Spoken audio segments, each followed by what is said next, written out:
प्रिय भाई और बहनों, आज का शुभ संदेश के लिए आप सभी को हम स्वागत करते हैं। यरदान की जमीन से गाऊंगा, कोहे मिज़गार से गाऊंगा, गहराओं से गहराओं तक।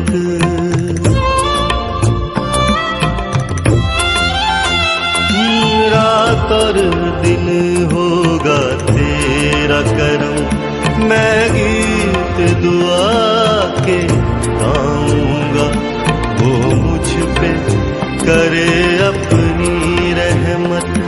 है मेरी बस ये आरज़ू, मेरी रूह खुदा की प्यासी है, मेरी रूह खुदा की प्यासी है, मेरी रूह खुदा की प्यासी है।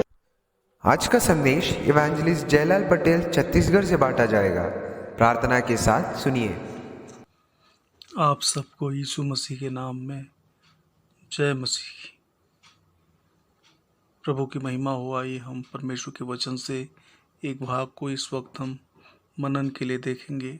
मेरे साथ निकालें दूसरा राजा की किताब, उसका 5वां अध्याय, उसका 13वां और 14वां आयत।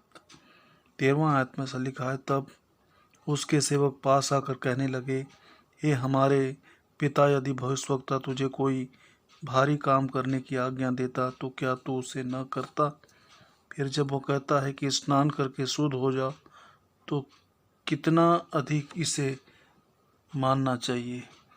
तब उसने परमेश्वर के भक्त के वचन के अनुसार यरदन को जाकर उसमें 7 बार डुबकी मारी, और उसका शरीर छोटे से लड़के का सा हो गया और वह शुद्ध हो गया। प्रियो, जब कभी हम बाहर में जाकर सुसमाचार सुनाने के लिए घर से निकलते हैं, तब हम कई प्रकार के लोगों का सामना करते हैं, और जब सुसमाचार सुना रहे होते हैं तो कई बार कईयों के साथ विवाद भी हो जाता है, और वे हमसे अक्सर ऐसा कहते हैं कि जिन बातों को आप कह रहे हैं उन भक्ति और साधना तो मैं भी कर रहा हूँ, और मुझे विश्वास है कि मैं जिन भक्ति और साधना के द्वारा जिन बातों को मैं कर रहा हूँ उसके द्वारा मैं भी परमेश्वर के पास पहुँच सकता हूँ, मैं ईश्वर तक पहुँच जाऊँगा।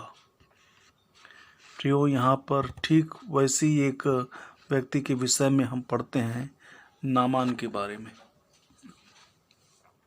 नामान जो है अराम का राजा का एक सेनापति था, जो बहुत बड़ा प्रतिष्ठित व्यक्ति था और बहुत आदरणीय व्यक्ति था, क्योंकि यहोवा परमेश्वर ने उस सेनापति के द्वारा, नामान के द्वारा, अरामी लोगों को बहुत बड़ी लड़ाई में विजयी दिलवाया था। तब से जो है राजा का बहुत बड़ा सम्माननीय व्यक्ति यह जो है नामान हो गया था। नामान के बारे में आगे लिखा है कि वह बहुत बड़ा प्रतिष्ठित व्यक्ति था, वो शूरवीर था, परंतु वह कोढ़ी था। अपने कोढ़ के कारण वह बहुत ही परेशान था, और उस कोढ़ की बीमारी से वो चंगा होने के लिए बहुत कुछ उसने किया। और उसे कहीं पर से यह समाचार मिला कि इस्राएल देश में एक भविष्यवक्ता के पास जाकर प्रार्थना करा लेने से उसके रोग जो हैं ठीक हो सकते हैं। वह कुछ सहचरों के साथ वह एलिशा के दरवाजे के पास जाकर अपने रथों के साथ वह चला जाता है, और एलिशा जो भविष्यवक्ता है, नामान के आने की बात को सुनकर अपने एक सेवक को आदेश देता है, और वह जाकर तुरंत जाकर रथ के पास इस आदेश को नामान को सुना। वह सेवक जाकर आदेश नामान को सुनाता है। नामान से वो कहता है कि जाकर यरदन नदी में, जो पास की नदी है, वहाँ पर जाकर तू 7 बार डुबकी लगाना और तेरा जो शरीर जो है शुद्ध हो जाएगा, और उसके बाद तेरा शरीर जो है एक बच्चे के समान हो जाएगा। नामान जो है इस आदेश को सुनकर वह झुंझला उठता है और वह वापस लौटने की बात कहता है। तो वहाँ पर आगे हम पढ़ते हैं कि उसके दो सहचर जो उसके साथ थे वे उसे समझाते हैं और उससे कहते हैं, पिता, यदि तुझे भविष्यवक्ता अगर कोई बहुत बड़ा आज्ञा देता तो तू क्या उसे नहीं करता? तो यह एक छोटी सी आज्ञा है, तुझे नहाकर शुद्ध होना है, उसके द्वारा तू ठीक हो जाएगा। तो कितनी बड़ी अच्छी बात है, मुझे कितने बार मान लेना है। लेकिन आगे हम पढ़ते हैं, वह नामान जो है यदि भविष्यवक्ता एलीशा की बात को नहीं मानता तो वह अपने बीमारी से कभी, उस कोढ़ से कभी ठीक नहीं हो सकता था। लेकिन उसने, हम उस वचन में पढ़ते हैं, तब उसने परमेश्वर के वचन के अनुसार यरदन को जाकर उसमें 7 बार डुबकी मारी और उसका शरीर छोटे लड़के कैसा हो गया। जो वचन को मानता है और ठीक वैसी करता है तो उसका जीवन ठीक हो जाता है, वो सौभाग्यशाली बन जाता है। प्रियो, जो परमेश्वर के वचन को मानता है और ठीक उस आज्ञा को उसी प्रकार से वो करता है तो उसका जीवन धन्य हो जाता है। परमेश्वर के वचन की महिमा हो। यहाँ पर हम कई दफ़ा कई लोगों के बारे में हम कई बातें सुनते हैं, लेकिन हमें परमेश्वर के वचन को मानने वाला आदमी बनना है।